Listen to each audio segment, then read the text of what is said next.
नमस्कार दोस्तों, मैं हूं सुधीर कुमार, माँ डेयरी फार्म्स, बाराबंकी, उत्तर प्रदेश से। दोस्तों, आज हमारे यहाँ पिछले कुछ दिनों से 4-5 दिनों से साइलेज बनने का अभियान ज़ोरों से चल रहा है। तो मैं ऐसी जगह खड़ा होने का प्रयास कर रहा था जिससे कि आपको बैकग्राउंड में कुछ शायद पता नहीं ठीक से दिख रहा है नहीं दिख रहा है। शायद मैं खड़ा हूँ ट्रैक्टर के सामने ही तो नहीं दिखेगा शायद। खैर, ज़्यादा पास में नहीं जा सकता था क्योंकि ज़्यादा पास जाऊँगा तो फिर केवल ट्रैक्टर की आवाज़ सुनाई देगी, हम लोग बात नहीं कर पाएंगे दोस्तों। तो आज हम लोग दोस्तों बात करना चाहते हैं रिपीट ब्रीडिंग को लेके। बहुत से हमारे मित्र बार बार जिक्र कर रहे हैं कि रिपीट ब्रीडिंग के बारे में बात कर लीजिए। तो हम लोग आज रिपीट ब्रीडिंग के बारे में करते हैं दोस्तों। अब रिपीट ब्रीडिंग देखें दोस्तों, हो सकती है आपकी हीफर हो सकती है जो रिपीट कर रही है, या कोई पुरानी गाय है जो रिपीट कर रही हो।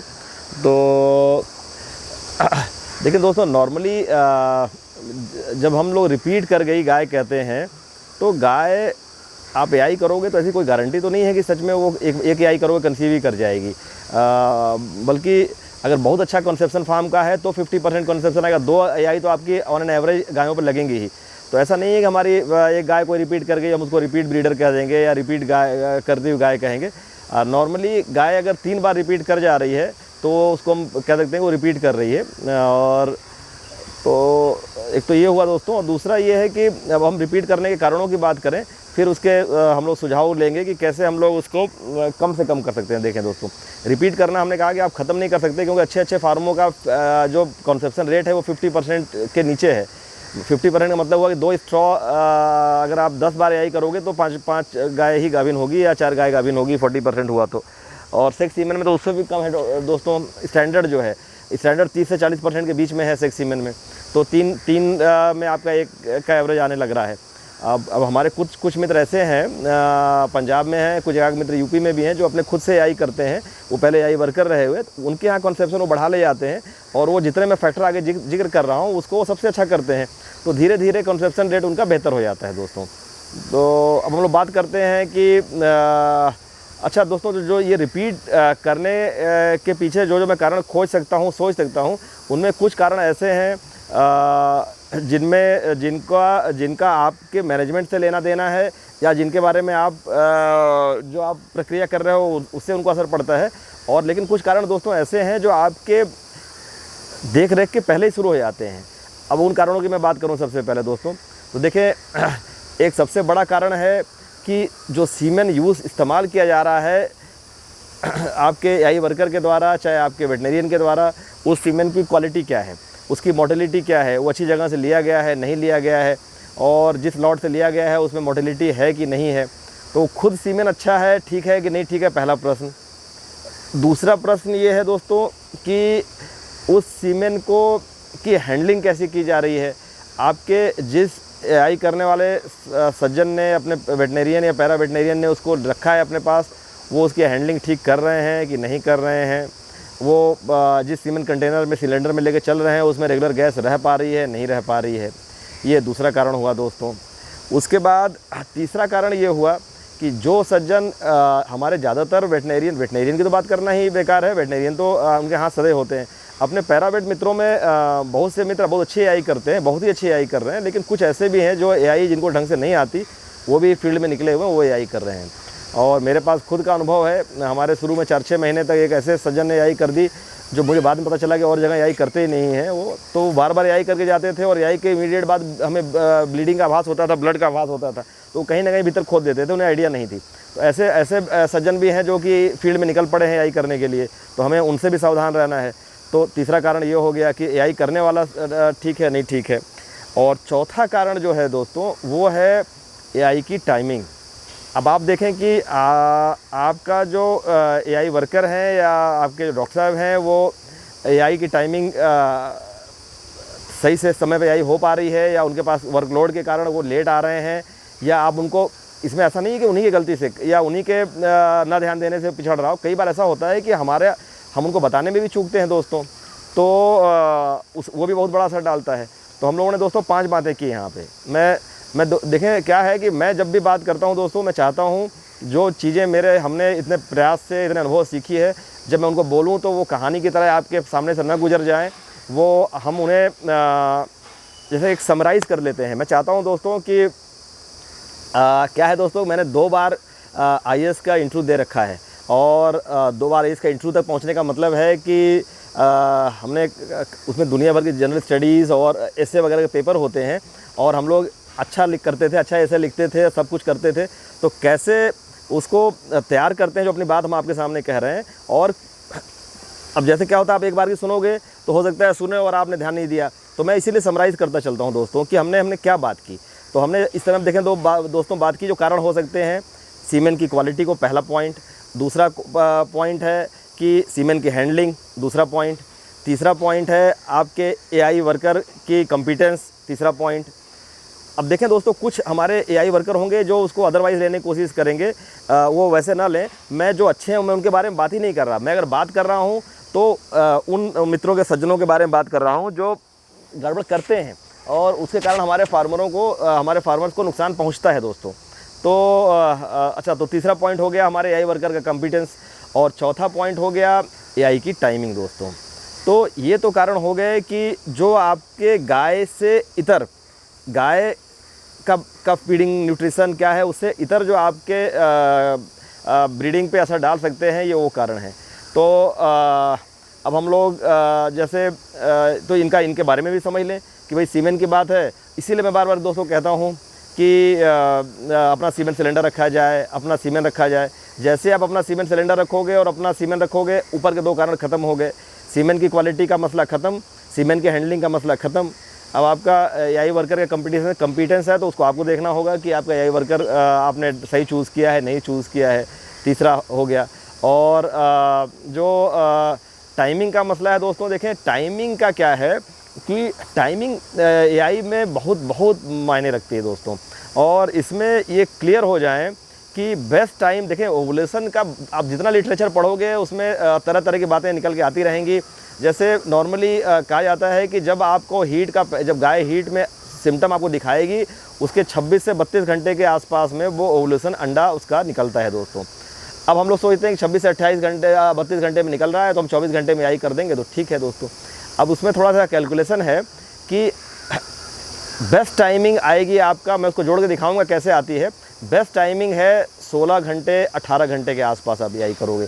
क्योंकि क्या होता है दोस्तों कि जब हम एआई करते हैं तो आपका जो सीमेंट छोड़ा जाता है, उसमें जो स्पर्म होते हैं वो आपके जहाँ उसको सर्विक्स के पास उसको छोड़ते हैं, या जहाँ जिस पॉइंट पर उसको ड्रॉप किया जाता है उस पॉइंट से जो आपके यूट्राइन हॉर्न होते हैं 2, उसके जॉइंट पे छोड़ते हैं।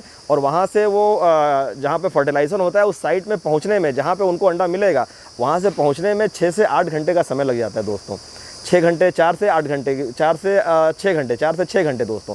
तो ये 6 घंटा भी आपको लेके चलना है। तो आप अगर आप जब भी मान लें आपने 16-18 घंटे में एआई की है, तो 6 घंटा जोड़ लें, 24 घंटे हो गए। तो अब जब अंडा निकलेगा दोस्तों 26 घंटे के आसपास, तो आपकी 16-18 घंटे के आसपास की हुई एआई और 6-8 घंटे का जो उसको ट्रैवल टाइम चाहिए, जो वहाँ पहुँचने में स्पर्म आपका वहाँ मौजूद मिलेगा।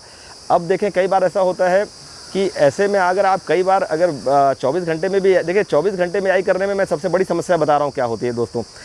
जिन हमने कई फार्मों को देखा है, हमारे पिछले 2-3 सालों में कई मित्र हमारे ऐसे टकराए हैं जिनको हम लोगों ने आपस में बात की और सलाह के बाद वो पार हुए हैं। देखिए उसमें क्या होता है कि आप बेस्ट टाइम 16-18 घंटे से लेके आप 22 घंटे 24 घंटे तक भी एआई करोगे तो काम चल जाएगा।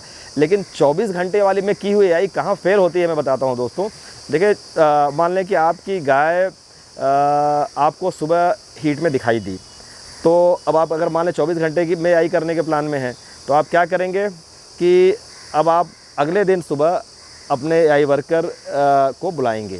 तो क्या होगा कि फिर हो सकता है कि आपने सुबह आज 6 बजे देखा है, कल आप बुलाएंगे 24 घंटे, जिसको आप कैजुअली हम लोग कहते हैं 24 घंटे में एआई कराते हैं। तो क्या होगा कि वो जो एआई वर्कर हैं वो आज आपने सुबह 6 बजे देखा, तो कल सुबह 6 बजे तो आते नहीं हैं, वो नॉर्मली 9 बजे के आसपास आते हैं। कुछ लोग उसमें से कहीं एआई करते करते 11 बजे भी आ सकते हैं। और आप सोच रहे हो कि भाई हमने 24 घंटे में बुला रखा है।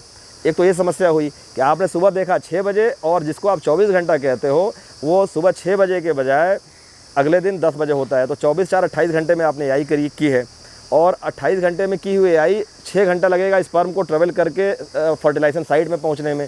तो 28 और 6 34 घंटे हो गए, और अंडा निकल जाएगा 26 से 32 घंटे के बीच में। 8 घंटे वहाँ रहता है, 8 घंटे के बाद वो हट जा, उसकी उतनी लाइफ ही है वहाँ पे अंडे की टिकने की। तो अच्छा, यहाँ मैं एक बात और जिक्र करता चलो, बहुत इंपॉर्टेंट है कि आपका जो स्पर्म होता है, जो मेल काउंटर पार्ट से जो आपको स्पर्म मिल रहा है, वो उसकी प्रोडक्टिव लाइफ गाय के भीतर मतलब उससे नतीजा मिलने का जो टाइम है वो 24 घंटे तक असर रख सकता है अपना। लेकिन अंडा जब रिलीज़ होता है तो उसका टाइम केवल 8 घंटे आपको मिलेगा। 8 घंटे के बाद उस अंडे में फर्टिलाइजेशन का मसला घट जाएगा और कम हो जाएगा, ख़त्म हो जाएगा। तो ऐसे में अगर हमारे पास जो स्पर्म है उसका वो आगे 24 घंटे तक असर रखता है, तो ये हमेशा एक अच्छी आइडिया है कि हम पहले हो जाएं देन लेट हो जाएं। आप अगर पहले हो गए तो अगले 24 घंटे तक नतीजा दे सकता है वो। तो आप 2-4-6 घंटा पहले भी हो गए तो कोई नुकसान नहीं है। अगर आप लेट हो गए तो कहानी ख़त्म हो जाएगी। हमने आपको ये दिखाया है एक बात करके कि कैसे आप जिसको 24 घंटे कहते हो वो 24 घंटा ना हो के इतना लेट होता है। 24 घंटा के बदले सुबह 6 बजे के बदले 10 बजे आई हो रही है, तो 24-4-28। और कैसे आगे जोड़ के हमने दिखाया कि स्पर्म के पहुंचने में भी समय लगता है वो समय। इसमें एक बात मैं और जोड़ दूं, जब आप इसमें एक और समस्या है इस तरह से 24 घंटा जोड़ने में दोस्तों। आप जिसको सुबह 6 बजे समझते हो, आप ऐसे समझो कि रात को 9 बजे आप सो जाते हो, या हम सब सो जाते हैं। 9 बजे से सुबह 6 बजे हम उसको हमेशा सुबह देखते हैं तो सुबह 6 बजे कहते हैं। अब हमारे पास ये मान के चलो कि अगर 10 गाय हीट में आ रही है तो उसमें से सुबह रात को 9 बजे से लेकर सुबह 6 बजे के बीच में लगभग 9 घंटे हो गए दोस्तों। अगर हमारी 10 गाय हीट 9 ही मान लीजिए 9 गाय हीट में आ रही है तो एवरेज यही कहता है। कोई गाय 9 बजे रात को हीट में आएगी, कोई 10 बजे आएगी, कोई 11 बजे आएगी, कोई 12, एवरेज यही होगा। आप कैसे मान ले रहे हैं कि आपने 6 बजे देखा तो गाय 6 बजे हीट में होगी, कोई रात को 3 बजे शुरू होगी, कोई 2 बजे शुरू होगी। मतलब 9 गाय अगर हैं आपके पास, 9 गाय आप देखते हो तो स्प्रेड आउट होंगे उस 9 घंटे में, जो आप जिस घंटे में आपने नहीं देखा है। तो पूरा चांस है कि मान लीजिए कोई ऐसी गाय टकराई है आपसे जिसको आप सुबह 6 बजे हीट देख के 6 बजे हीट में उसको मान रहे हो, वो रात को 12 बजे से हीट में है। अब आप टाइम जोड़िए फिर से, रात को 12 बजे से लेके है और आप सुबह 6 बजे देख रहे हैं, 6 घंटा पहले बीत गया। अब आप 6 बजे से लेके अगले दिन 6 बजे तक 24 घंटा और बीत गया। आपके आई वर्कर महोदय आ रहे हैं 10 बजे तो 4 घंटा और बीत गया। अब आप जोड़ के देखिए 24 घंटे वाली, हम लोग जो कैजुअली बात करते हैं कि अगर कोई देखिए क्या है कि एक हमने इंटरनेशनल वो देखा है चार्ट, जिसे वो दिखाते हैं कि आप 16 घंटे से 18 घंटे के बीच में आई करोगे तो कितने % सक्सेस होगा, 18 से 22 घंटे में करोगे तो कितने % सक्सेस रेशियो होगा। उस चार्ट में 24 घंटे पे भी आप आई करोगे तो भी आपको कंसेप्शन मिलेगा, लेकिन कंसेप्शन का प्रोपोर्शन सबसे अच्छा तब मिलता है जब आप 16 से 18 घंटे के बीच में आई कर रहे हैं। तो ऐसे में क्या होता है दोस्तों कि लेकिन ये इंटरनेशनल कहानियाँ हैं, उसमें वो गाय के भीतर वो लगाए रहते हैं सारा अपना जो मेजरिंग सिस्टम है, जो आपको एग्जैक्ट हीट का टाइमिंग बता देगा, फिर एग्जैक्ट 24 घंटे में आई कर देंगे। वो हमारी तरह नहीं दोस्तों कि सुबह 6 बजे हीट देख ली तो मान लिया कि 6 बजे से हीट में है, पता चला गाय 12 बजे से रात से हीट में है, तो 24-36 घंटा अपने आप ही हो जा रहा है। फिर आई में लेट हो रहा है, वहाँ हो रहा है, फिर स्पर्म पहुँचने में टाइम, तो आप एकदम आप समझ लें कि 30 घंटे में गाय ने ओवुलेट किया, 30-32 घंटे, 30 घंटे मान लें तो 30 घंटे के आसपास गाय ने अंडा निकाला और आप पहुंच रहे हो वहाँ 40 घंटे में पहुंचते, जिसको आप 24 घंटा पहुंच रहे हो, आप जोड़ के देखोगे वो 40 घंटे पहुंच जा रहा है। तो जब तक वो 30 घंटे में निकला हुआ अंडा, जब तक उसकी 6-8 घंटे की प्रोडक्टिव लाइफ वहाँ पर है, उतने देर में तो आप पहुँचे ही नहीं वहाँ पर अपना स्पर्म लेके, तो कहानी ख़त्म है दोस्तों। तो देखें, टाइमिंग को हमने इतना समय इसीलिए दिया है। मैं चाहता दोस्तों तो ठीक टाइम पर आई करें, और आपसे ये कह के निकल लेता शॉर्टकट में कि आपको एआई जो है 24 घंटे में 16 से 18 घंटे बीच में एआई करनी चाहिए। लेकिन एआई टाइमिंग का इंपॉर्टेंस हमने समझाने की कोशिश की है दोस्तों कि क्यों इंपॉर्टेंट है। तो अब सोल्यूशन क्या है, अब आपके हाथ में तो आपका एआई वर्कर रखा नहीं हुआ है कि आप एआई वर्कर सज्जन को कहोगे कि भाई आ जाएँ डॉक्टर साहब, हमको 16 से 18 घंटा ये हो रहा है और रात को सुबह 3 बजे मेरा हो रहा है 18 घंटा, कर दीजिए। ऐसा तो होगा नहीं। तो वो जब तो इसीलिए कहा जाता है कि अगर आपकी गायें रिपीट कर रही हैं और वैसे भी ना भी रिपीट कर रही हों, तो अगर आप 16-18 घंटे में नहीं कर पा रहे हो तो फिर उसके बाद आपका जैसे रात होने वाली है, आप अभी नहीं कराओगे तो 16-18 घंटे तो रात को 11-12 बजे आ रहा है, तो अब आप सुबह कराना चाहोगे। उससे अच्छा है कि आप पहले करा लें दोस्तों। अब इसका भले डबल एआई करा लें। डबल एआई का मतलब जैसे आपने सुबह देखा तो आप शाम को एआई करा लें, शाम को देखा तो आप सुबह एआई करा लें, और आपकी गायें रिपीट कर रही हैं तो आप डबल एआई करा लें। 12 घंटे के बाद एक एआई फिर करा दें। तो बेस्ट तरीका तो यही है कि सुबह के देखा शाम करा लें, अगले दिन सुबह फिर रिपीट कर दें। शाम को देखा तो सुबह करा लें, फिर रिपीट करा लें। देखिए, शाम को देखी हुई हीट में थोड़ा सा खतरा कम होता है। आपको पता होता है कि आपका पशु कब हीट में आया, 4 बजे शाम को आया, 6 बजे शाम को आया, वहाँ तो तब भी आप अगले दिन प्लान बना सकते हो कि 16-18 घंटा कब पहुंच रहा है, लेकिन सुबह देखी हुई हीट बहुत खतरनाक है। आपको पता नहीं होता कि वो रात कब से शुरू हो गई है दोस्तों। तो इसीलिए सुबह देखी हुई हीट में तो लगभग पक्का है कि शाम को एआई कराइए और फिर अगले दिन सुबह फिर एआई कराइए, ये बेस्ट तरीका है। इससे आपकी एआई टाइमिंग खत्म हो गई। तो दोस्तों हमने बात की कि सीमेन अपने पास रखा जाए, स्टोरेज रखा जाए तो सीमेन क्वालिटी ठीक हो जाएगी, सीमेन का क्वालिटी ठीक होगी, सीमेन का स्टोरेज ठीक होगा, सीमेन की हैंडलिंग ठीक होगी। फिर हमने टाइमिंग की बात कर दी कि कैसे हम लोग एआई टाइमिंग करें। तो ज़्यादा कहानी ना भी समझ में आ रही हो तो बेहतर है 12-14 घंटे में एआई कर दें, और हो सके तो अगले दिन रिपीट, अगले 12 घंटे बाद रिपीट करवा दें। ये सबसे अच्छा तरीका है गाय को रोकने का, टाइमिंग को लेके। और अपने एआई वर्कर की काबिलियत तो आपको समझनी पड़ेगी। अच्छा दोस्तों, ये तो हो गया, देखें वो फैक्टर हैं जो गाय से बाहर हैं। देखें दोस्तों, थोड़ा ये वीडियो अब ये लंबा होता जा रहा है, तो मैं इसको कोशिश करूंगा कि इसको हम लोग 2 पार्ट में कर देंगे, क्योंकि मैं चाहता हूं कि 10 मिनट से ज़्यादा लंबा ना हो। लेकिन देखता हूं एडिट वगैरह करने के बाद अगर हमें लगेगा कि एक ही पार्ट में कर सकते हो तो एक पार्ट में कर देंगे, नहीं तो मैं इसे 2 पार्ट में कर दूंगा दोस्तों। तो फाइनली हम लोग दोस्तों इसे 2 भाग में ही कर रहे हैं, क्योंकि वीडियो ऑलरेडी 15 मिनट के ऊपर हो रहा है और सेकंड पार्ट में भी बहुत सी चीज़ें भी जिक्र करने को रह रही हैं। तो हम लोग इसको यहीं एंड कर रहे हैं, जिसमें हम लोगों ने फर्स्ट पार्ट में गाय के स्वास्थ्य, गाय के न्यूट्रिशन, गाय के भीतर की जो रिप्रोडक्टिव प्रक्रिया है, उससे अलग जो चीज़ें हो सकती हैं जो आपके रिप्रोडक्शन और रिपीट ब्रीडिंग पर असर डालती हैं, उसका जिक्र कर लिया है। और अगले वीडियो में हम लोग वो बातें करेंगे जो गाय के लेवल पे वो चीज़ें ध्यान करने की हैं, जो हमारे कंसेप्शन को और बेहतर कर सकती हैं और हमारे फार्म को या पूरी गायों को रिपीट ब्रीडिंग से दूर रखने में मदद कर सकती हैं। और तो हम लोग ये एंड करते हैं दोस्तों। एक थोड़ा पुराना वीडियो है, शायद मार्च अप्रैल का होगा, क्योंकि इस समय तो थोड़ा सा पशु हाँफ हाँफ के परेशान रहते हैं, तो मज़ा नहीं आता है उन वीडियोज़ को देख के। तो हमने पुराना एक एंड में लगा दिया है आपके लिए ऐसे ही। तो ठीक है दोस्तों, फिर मिलते हैं जल्दी। मैं एक आध दिन के भीतर ही इसका सेकंड पार्ट भी रिलीज़ कर दूंगा। दोनों को साथ देखेंगे हम लोग, और फिर मिलते हैं दोस्तों। तब तक के लिए नमस्कार।